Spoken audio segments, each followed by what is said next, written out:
ओम शांति। ओम शांति। ओम शांति। आज 21 तारीख की शिव बाबा के महावाक्य है। आज की मुरली में शिव बाबा हम बच्चों को ये याद दिला रहे हैं कि बच्चे तुम जितना ज़्यादा अच्छे से पढ़ोगे उतना ही ज़्यादा खूबसूरत बनोगे। बाबा ने कहा पढ़ाई किस लिए है, ये देवी देवता बनने के लिए। और जो देवी देवता होते हैं वो कैसे होते हैं, खूबसूरत होते हैं ना। बट खूबसूरती का आधार क्या है, पवित्रता। तो आज बाबा पवित्रता पे समझाए हैं। फिर बाबा ने आगे कहा कि अभी तुम बच्चे जो है आत्माभिमानी बनने के संस्कार अपने में डालते हो, तो जितना ज्यादा आत्माभिमानी होने के संस्कार डालोगे उतना ही ज्यादा फायदे में रहोगे। बाबा फिर आगे बोले, बच्चे देखो ये अंतिम पुरुषार्थी शरीर आपका बहुत वैल्यूएबल है। बाबा का मतलब ये है कि ये जो समय है आना आपका, ये जो शरीर है ये इस टाइम बहुत वैल्यूएबल है, तो इसमें ज्यादा से ज्यादा क्या करनी है, कमाई करनी है। फिर आगे बाबा ने कहा कैसी भी धरनी तैयार करनी है ना, तो वाणी के साथ साथ वृत्ति की भी सेवा करो। वृत्ति से सेवा करो यानी अच्छा सोचो उस चीज के लिए। ठीक है, तो चलिए सुनते हैं शिव बाबा के महावाक्य। ओम शांति। प्रातः मुरली ओम शांति। बाप दादा मधुबन। मीठे बच्चे, बाप तुम्हें पढ़ा रहे हैं खूबसूरत देवी देवता बनाने। बाबा किस लिए पढ़ा रहे हैं, खूबसूरत देवी देवता बनाने। खूबसूरती का आधार है पवित्रता। खूबसूरती का आधार है पवित्रता। प्रश्न बाबा ने पूछा, रूहानी क्षमा पर जो परवाने फिदा होने वाले हैं उनकी निशानी क्या होंगी। सबसे पहली बात, क्षमा और परवाना आपको समझ लेना है। क्षमा परवाने से मतलब क्या है, जैसे कि आप देखते हैं ना कि बड़े बड़े रोड पे लाइटें लगी रहती हैं, तो कुछ तो मच्छर चारों तरफ घूमते रहते हैं उस लाइट के, और कुछ जो है वो उस पे फिदा हो जाते हैं। तो वो एग्जाम्पल है। वास्तविकता ये है कि बाबा है क्षमा और हम हैं परवाने। तो परवाने कई उनको कहा है कि जो घूमते रहते हैं चारों तरफ पर मन से समर्पित होते नहीं, और कई हैं मन से फिदा हो जाते हैं। तो वो तो अब देख लेना है फिदा होने वाले हैं या चारों तरफ चक्कर लगाने वाले, वही समझा रहे हैं। बाबा ने का आंसर है फिदा होने वाले परवाने। क्षमा जो है जैसी है उसे यथार्थ रूप से जानते और याद करते। बाबा ने कहा कि तुम बच्चे क्या हो, फिदा होने वाले हो ना। क्यों? क्योंकि क्षमा को पहचान गए हो। फिदा होना मना बाप समान बनना। फिदा होना मना बाप से भी उच्च राजाई का अधिकारी बन जाना। ठीक है ना, यानी प्यार इतना कि उसमें प्यार में डेडिकेशन। वैसे भी दुनिया में भी प्यार में क्या है, डेडिकेशन होती है ना, समर्पणता होती है। जो नहीं भी अच्छा लगता उसे भी एक्सेप्ट कर लेते हैं। तो भगवान के लिए क्या समर्पित किया आपने, तो आपको देखना है ये। वो आपसे और तो कुछ कह ही नहीं रहा, सिर्फ आपकी बुराइयों के लिए तो कह रहा है ना कि इनको मेरी वजह से क्या कर दो, छोड़ दो। ठीक है, तो बाबा ने कहा फिदा होना मना बाप से उच्च राजाई का अधिकारी बन जाना। गीत है महफिल में जल उठी क्षमा परवानों के लिए। बाबा हम बच्चों के लिए है ना। ओम शांति। मीठे मीठे रूहानी बच्चों ने ये गीत की लाइन सुनी। ये कौन समझाता है, रूहानी बाप। वह क्षमा भी है, नाम ढेर के ढेर रखे हैं। बाप की स्तुति भी बहुत करते हैं, यह भी परमपिता परमात्मा की स्तुति है। बाबा ने कहा कि वैसे भी तो भगवान को याद करते हैं ना, तो इसको याद करना यह भी क्या है, उसकी स्तुति करना है। बाप क्षमा बनकर आए हैं परवानों के लिए। परवाने जब क्षमा को देखते हैं तो उनपे फिदा हो शरीर छोड़ देते हैं। जैसे देखते हैं ना कई मच्छर मर जाते हैं उस लाइट के ऊपर ही, तो आप देख लो कौन से वाले हो। अनेक परवाने होते हैं जो क्षमा पर प्राण दे देते हैं। उसमें भी खास जब दीपमाला होती है, बत्तियां बहुत जलती हैं, तो छोटे छोटे जीव रात को मर जाते हैं। इतनी तेज होती है ना वो क्षमा। तो अब तुम बच्चे जानते हो हमारा बाबा सुप्रीम रूह, उनको हुसैन भी कहा जाता है, वह बहुत खूबसूरत है क्योंकि वह है एवर प्योर। आत्मा प्योर बन जाती है तो उनको शरीर भी प्योर और नेचुरल सुंदर मिलता है। बाबा ने कहा जैसे जैसे आत्मा प्योर बन जाती है तो शरीर भी सुंदर मिलता है। शांति धाम में आत्माएं पवित्र रहती हैं, फिर जब यहाँ आती हैं पाठ बजाने तो सतो प्रधान से सतो रजो तमो में आती हैं। फिर सुंदर से श्याम अर्थात काली इम्प्योर हो जाती है। आत्मा जब पवित्र है तो गोल्डन एज कही जाती है। उनको भी पूरा भावनिका, उनको फिर शरीर भी गोल्डन एज मिलता है। दुनिया भी पुरानी और नई होती है ना, वही हसीन परमपिता परमात्मा जिसको भक्ति मार्ग में बुलाते रहते हैं। हे शिव बाबा, वह निराकार परमपिता परमात्मा आया हुआ है। कहते हैं ना, बुलाते हैं भक्ति मार्ग में, भगवान को बुलाते हैं ना कि आओ। आत्माओं को इम्प्योर से हसीन बनाने, ऐसे नहीं आजकल तो बहुत खूबसूरत है, आजकल जो बहुत खूबसूरत है उनकी आत्मा पवित्र है, नहीं। बाबा ने कहा ऐसा नहीं है कि जो कोई बहुत सुंदर है तो आत्मा पवित्र है, ऐसा नहीं है। आत्मा जब पवित्र होगी तब, बाबा ने कहा, तब सतयुग में शरीर भी क्या है आपको सुंदर मिलेगा। यहाँ तो वो पॉसिबल ही नहीं है, क्योंकि यहाँ तो सभी की आत्मा इम्प्योर हो चुकी है ना। विलायत में कितने खूबसूरत, बाबा ने कहा भल शरीर भी खूबसूरत है फिर भी आत्मा तो पतित है ना। विलायत में कितने खूबसूरत बनते हैं जानते हो, ये लक्ष्मी नारायण है। सतयुगी खूबसूरत और यहाँ के हेल के खूबसूरत। बाबा ने कहा स्वर्ग के खूबसूरत, कहा नरक के खूबसूरत। मनुष्य इन बातों को नहीं जानते, बच्चों को समझाया जाता है, ये है नरक की खूबसूरती। हम सभी स्वर्ग के लिए नेचुरल सुंदर बन रहे हैं। बाबा ने कहा कि देखो, वास्तविकता सुंदरता जो होती है ना वास्तव में, वो तो होती है आत्मा की, और आत्मा सुंदर बनती है केवल पढ़ाई से। वो कौन सी? आध्यात्मिक पढ़ाई से, जो बाबा पढ़ा रहे हैं। 21 जन्मों के लिए सुंदर बनोगे। फिर यहाँ की खूबसूरती तो एक जन्म के लिए है। यहाँ बाबा आया हुआ है, सारी दुनिया के मनुष्य मात्र तो क्या, दुनिया को भी खूबसूरत बनाते हैं। सतयुगी नई दुनिया में थे ही खूबसूरत देवी देवताएं, वह बनने के लिए अभी तुम पढ़ते हो। बाप को क्षमा भी कहते हैं, परंतु है परमात्मा। बाप को क्षमा कहते हैं, लेकिन है तो वो परमात्मा ना। वो इसलिए क्योंकि वो बहुत खूबसूरत है, हमें अट्रैक्शन है उससे, ठीक है ना, क्योंकि वो बहुत पवित्र है। बाबा ने कहा जैसे तुमको आत्मा कहते हैं ना, वैसे उनको परमात्मा कहते हैं।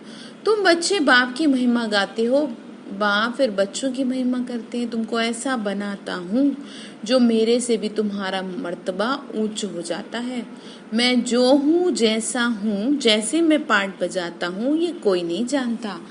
बाबा बोले मैं तुमको इतना उच्च बना रहा हूँ कि इस बात को कोई भी नहीं जानता सिवाय तुम्हारे। अभी तुम बच्चे जानते हो ना कैसे हम आत्माएं पाठ बजाने के लिए परम धाम से आती हैं। हम शूद्र कुल में थी, फिर ब्राह्मण कुल में आई। ये भी तुम्हारा वर्ण है, और कोई धर्म वालों के लिए यह वर्ण नहीं है। बाबा ने कहा ये कोई और धर्म वालों के लिए नहीं है, तो तुम्हें समझाया गया कि कैसे तुम सीढ़ी उतर जाते हो, नीचे गिर जाते हो। और बाबा ने कहा उन्हों के वर्ण नहीं होते, उनका तो एक ही वर्ण है। क्रिश्चियन ही चले जाते, बाबा ने कहा क्रिश्चियन ही चले आते हैं। हाँ, उनको भी सतो रजो तमो में आते हैं, बाकी यह वर्ण तुम्हारे लिए है। बाबा ने कहा कि उनका जो भी है वो ठीक है, लेकिन वास्तव में जो बाबा ने वर्ण बताए हैं वो बाबा ने कहा तुम्हारे लिए, क्योंकि तुम बहुत ऊंच थे, तो अब धीरे धीरे क्या होते गए, बिल्कुल नीचे गिरते आए ना।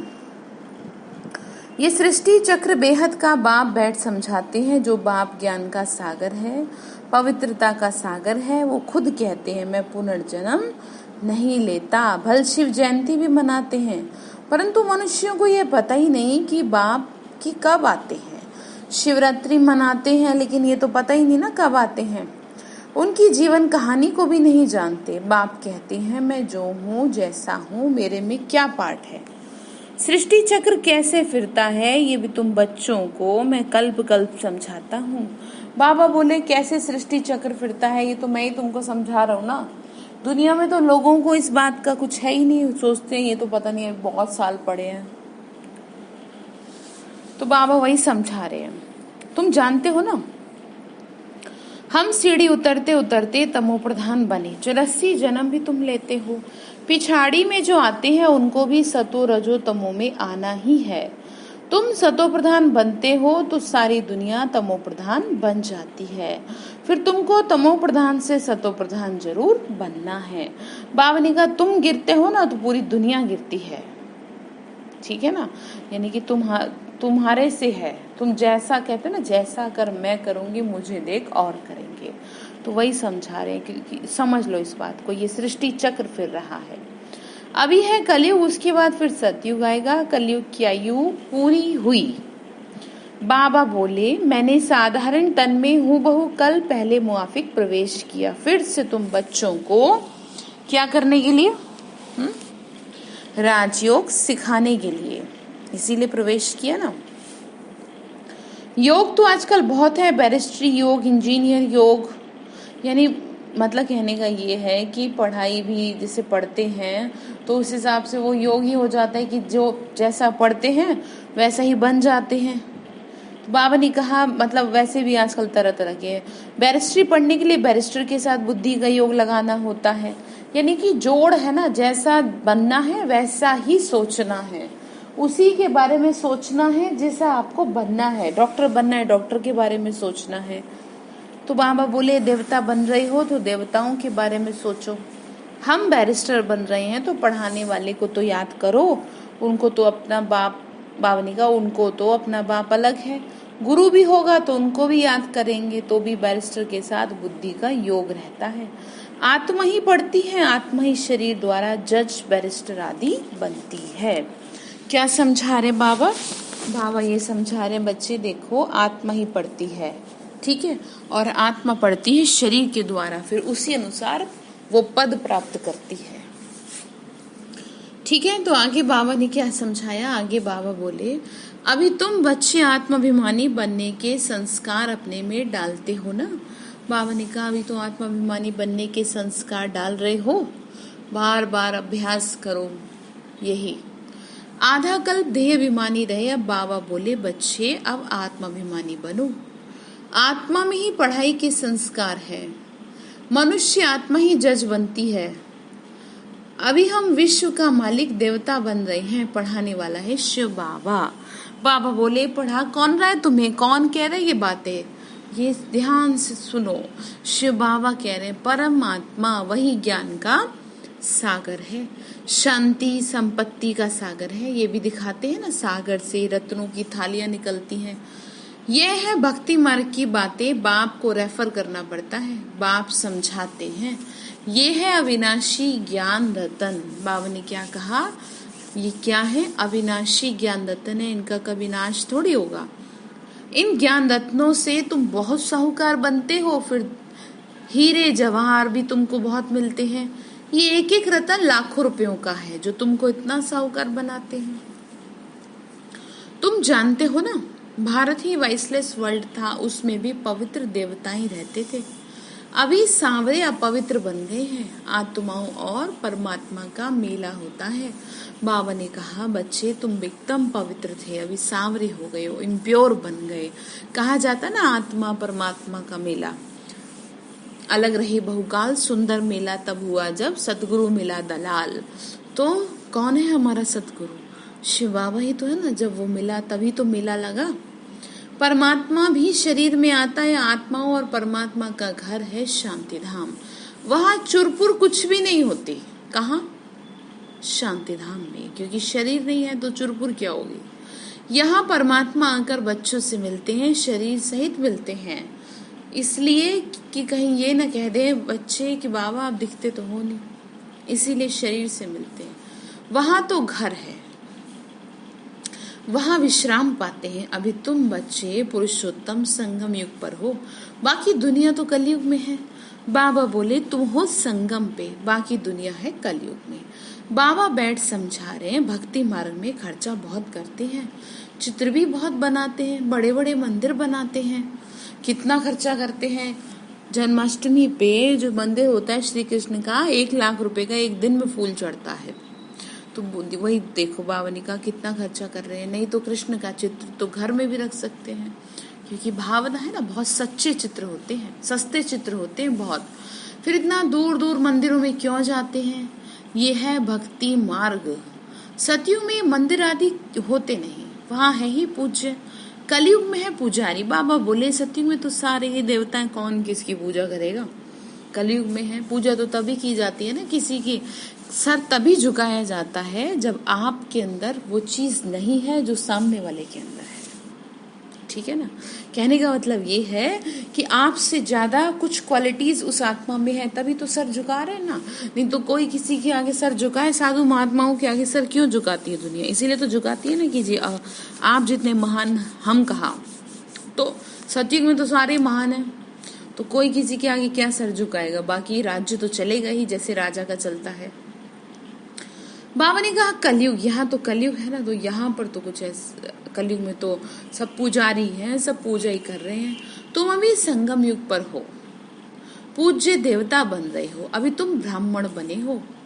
इस समय तुम्हारा यह अंतिम पुरुषार्थी शरीर मोस्ट वैल्यूएबल है।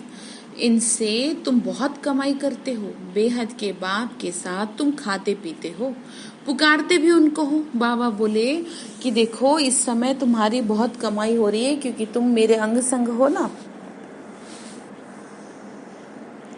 ऐसे नहीं कहते, बाबा ने कहा ऐसे नहीं कहते कृष्ण से खाऊं, बाप को याद करते हैं, तुम मात पिता हम बालक तेरे, बाप के साथ खेलते हैं। मतलब कहा ये कृष्ण के लिए नहीं उतना कहा जाता जितना भगवान शिव के लिए कहा जाता। भगवान कहते ना कि तुम संग खाऊं तुम संग बैठूं, वो तो जो कृष्ण भक्त हैं, जो अटूट भक्ति किए हैं, वो तो उनको अलग से भोग लगाते हैं ना। साथ में किसे खिलाया जाता है? साथ में तो माँ बाप ही बैठ के खाते हैं ना। वही समझा रहे। तो माँ बाप कौन है? शिव बाबा। कृष्ण तो क्या है? कृष्ण तो सतयुग का फर्स्ट प्रिंस है। बाबा वही समझा रहे हैं, कह रहे देखो कृष्ण के हम, बाबा ने कहा बालक तो बाप के साथ खेलते रहते हैं, कृष्ण के हम सब बालक हैं ऐसे थोड़ी कोई कहेगा। सभी आत्माएं परमात्मा के बच्चे हैं। आत्मा शरीर द्वारा कहती है आप आएंगे तो हम आपके साथ खेलेंगे, खाएंगे, सब कुछ करेंगे। भगवान के लिए कहते हैं ना, तुम कहते ही हो बाप दादा, तो जैसे घर हो गया। बाप दादा और बच्चे ये ब्रह्मा है बेहद का रचयिता। बाप इनमें प्रवेश कर इनको अडॉप्ट करते हैं, इनको कहते हैं तुम मेरे हो। किसको? ब्रह्मा को। कहा जाता ना ब्रह्मा द्वारा सृष्टि रची, तो यही तो सृष्टि रची ना, सतयुगी दुनिया की रचना रच रहे हैं ब्रह्मा के द्वारा। जैसे स्त्री को अडॉप्ट करते हैं ना, वह भी मुख वंशावली ठहरी, कहेंगे तुम मेरी हो। फिर उनसे कुख वंशावली बच्चे पैदा होते हैं। यह रस्म कहाँ से चली? बाबा बोले मैंने तुमको अडॉप्ट किया है ना, इन द्वारा तुमको अडॉप्ट करता हूँ, तुम मेरे बच्चे हो। क्या कहा? तुम मेरे बच्चे हो, परंतु यह है मेल। तुम सभी को संभालने के लिए सरस्वती को अडॉप्ट किया। यानी कि कहा यह गया है कि जैसे सारे बच्चे ना बाबा के, तो उनको संभालने के लिए माताओं को मुकर्रर किया गया। क्योंकि मेल फीमेल की बात अगर आ जाती है कि भाई माँ कह रहे हो, तो माँ का दर्जा तो फीमेल को ही दिया जाता है। लेकिन भगवान के लिए तो मैंने आपको पहले भी बताया था, कोई मेल नहीं कोई फीमेल नहीं, लेकिन पालना की वजह से पालना देंगे तो एक माँ का, एक सरस्वती का रूप दिखाया गया है। ठीक है, इसीलिए मम्मा को क्या किया गया? रखा गया था। सरस्वती को भी अडॉप्ट किया, उनको माता का टाइटल मिला, सरस्वती नदी। यह नदी माता हुई ना। बाबा ने कहा क्योंकि बच्चे बाबा के सब तरह के हैं ना, तो स्थूल रूप से दिखाने के लिए इस चीज को क्लियर किया गया। बाप सागर है, यह भी सागर से निकली है। ब्रह्मपुत्रा नदी और सागर का बहुत बड़ा मेला लगता है। एक मेला और कहाँ लगता? बाबा ने कहा ऐसा मेला और कहीं लगता नहीं, वह है नदियों का मेला, ये है आत्माओं और परमात्मा का मेला। वह भी जब शरीर में आते हैं तब मेला लगता है। तो बाबा बोले मैं हुसैन हूँ, मैं इनमें कल्प कल्प प्रवेश करता हूँ। किसमें? ब्रह्मा में। बाबा ने कहा ये ड्रामा में फिक्स है, तुम्हारी बुद्धि में सारे सृष्टि चक्र का ज्ञान है। इनकी आयु 5000 वर्ष की है। इस बेहद की फिल्म से इस हद की फिल्म बनाते हैं। जो पास्ट हो गया सो प्रेजेंट होता है, प्रेजेंट फिर फ्यूचर बनता है, जिसको फिर पास्ट कहा जाएगा। पास्ट होने में कितना समय लग गया? नई दुनिया में आए कितना समय पास्ट हुआ? बाबा ने कहा नई दुनिया में आए मतलब नई दुनिया जो थी कितना समय बीत गया? देखो 5000 वर्ष। तुम अभी हर एक सुदर्शन चक्रधारी हो, तुम समझाते हो ना, हम पहले ब्राह्मण थे फिर देवता बने। तुम बच्चों को अभी बाप द्वारा शांति धाम और सुख धाम का वर्षा मिल रहा है। बाप आकर के 3 धर्म इकट्ठा स्थापन करते हैं, बाकी सबका विनाश करा देते हैं। वापस ले जाने वाला तुमको सदगुरु बाप मिला है। बाबा ने कहा, बच्चे वापस कौन ले जाएगा? सदगुरु कौन है? शिव बाबा ही तो है ना, बुलाते भी हैं कि हमको सदगति में ले चलो, शरीर को खलास कराओ, ऐसी युक्ति बताओ जो हम शरीर छोड़ शांति धाम चले जाएं। कहा कहते भी ना ऐसे। बाबा ने कहा, गुरु के पास भी मनुष्य इसीलिए जाते हैं, परंतु वह गुरु तो शरीर से छुड़ाकर साथ में नहीं ले जा सकते ना। पतित पावन एक बाबा ही है, तो जब बाप आते हैं तो जरूर पावन बनना पड़े। बाप को ही कहा जाता है कालों का काल, महाकाल। किसको बुला लिए? महाकाल को बुलाए हैं, सबको ले जाने वाले को, और अब पीछे हट रहे हैं, तो ऐसे कैसे बात बनेगी? सभी को शरीर से छुड़ाकर साथ ले जाते हैं, ये है सुप्रीम गाइड। सभी आत्माओं को वापस ले जाते हैं, ये छीछी शरीर है, इनके बंधन से छूटना चाहते हैं। कहाँ शरीर छूटे तो बंधन छूटे। अभी तुमको इन सब आसुरी बंधनों से छुड़ाकर सुख के दैवी संबंध में ले जाते हैं। बाबा ने कहा कि बच्चे देखो, मैं तुमको क्या है ये ज्ञान देता हूँ ना, तो तुम इस ज्ञान की वजह से आसुरी बंधनों से छूट किधर चलते हो? दैवी संबंध की तरफ चलते हो। यानी यहाँ से हिसाब पूरा करे, दैवी संबंध में चलते हो ना। तुम जानते हो ना, क्या जानते हो? कि हम सुख धाम में आएंगे वाया शांति धाम, यानी शांति धाम से फिर सुख धाम में, फिर दुख धाम में कैसे आते हैं? तुम जानते हो ना, बाबा आते हैं शाम से सुंदर बनाने। बाबा बोले, मैं तुम्हारा ओबीडिएंट सर्वेंट हूँ। क्या हूँ मैं? तुम्हारा आज्ञाकारी नौकर हूँ। देखो ऐसे कोई बोलेगा? बाबा ने कहा, आज बाबा ने वर्ड यूज किया, ओबीडिएंट सच्चा फादर हूँ। ऐसे बाबा ओबीडिएंट सर्वेंट अक्सर कहते हैं, लेकिन आज बाबा ने कहा मैं क्या हूँ? ओबीडिएंट सच्चा फादर भी हूँ। बाबा ने कहा मतलब मैं तुम्हारा आज्ञाकारी कौन हूँ? पिता भी हूँ। ठीक है, फादर हमेशा ओबीडिएंट होता है, सेवा बहुत करते हैं। बाबा ने कहा मैं तुम्हारी कितनी सेवा करता हूँ, खर्चा कर पढ़ाकर फिर सब धन दौलत बच्चों को देकर जाए साधुओं का संग करते हैं। मतलब कहने का ही है, पहले तो बाबा ये कह रहे हैं कि देखो मैं तुम्हारी कितनी सेवा करता हूँ, सुबह से शाम तक। सुबह उठते ही सुबह होते ही तुम्हें उठाता हूँ, फिर सारा दिन समझाता हूँ कि चलो मुरली सुनो, ये करो। ऐसे कोई करेगा? सारा दिन मदद करता हूँ। फिर कह रहे हैं कि देखो मैं तुम्हारा ओबीडिएंट फादर हूँ, जो तुम्हें सब पढ़ाया मैंने, खर्चा कर पढ़ाकर फिर सब धन दौलत बच्चों को देकर साधुओं का संग करते हैं। अपने से भी बच्चों को उच्च बनाते हैं। ये बाप भी कहते हैं मैं तुमको डबल मालिक बनाता हूँ। तुम विश्व का मालिक हो तो ब्रह्मांड का भी मालिक बनते हो। तुम्हारी पूजा भी डबल होती है, आत्माओं की भी पूजा होती है, देवता वर्ण में भी पूजा होती है। मेरी तो सिंगल सिर्फ शिवलिंग रूप की पूजा होती है। बाबा ने कहा मेरी तो खाली एक ही उसमें पूजा होती है ना, मैं राजा तो बनता नहीं, तुम्हारी तो डबल है। तुम्हारी कितनी सेवा करता हूँ, ऐसे बाप को फिर तुम भूलते क्यों हो? हे आत्मा, अपने को आत्मा समझ मुझे याद करो तो तुम्हारे विक्रम विनाश होंगे। तुम किसके पास आए हो? पहले बाप, फिर दादा, अभी फादर, फिर ग्रेट ग्रेट ग्रैंडफादर। बाबा ने कहा अभी फादर, फिर ग्रेट ग्रेट ग्रैंडफादर, है ना। आदिदेव एडम, क्योंकि बहुत बिरादरियां बनती है ना। ब्रह्मा बाबा है ना, शिव बाबा को कोई ग्रेट ग्रेट ग्रैंडफादर कहेंगे क्या? यानी कि ब्रह्मा बाबा क्या हो गए? Great great grandfather. बाबा ने कहा हर बात में तुमको बहुत ऊंचा बना रहा हूँ, ऐसा बाबा मिलता है क्या? फिर तुम उनको भूल जाते हो क्यों?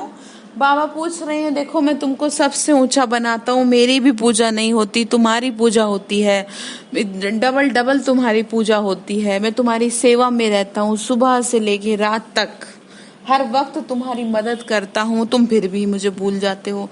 बाबा पूछ रहे बच्चे क्यों भूल जाते हो? कितना, बाबा कह रहे कितना लाडले बच्चे कह के तुमसे बात करता हूँ, तुम मुझे भूल जाते हो क्यों? भूलेंगे तो पावन कैसे बनेंगे? बाप पावन बनने की युक्ति बता रहे हैं। इस याद से ही खाद निकलेगी। बाबा कहते हैं मीठे मीठे लाडले बच्चे, देह अभिमान छोड़ आत्म अभिमानी बनना है, पवित्र भी बनना है, काम महाशत्रु है।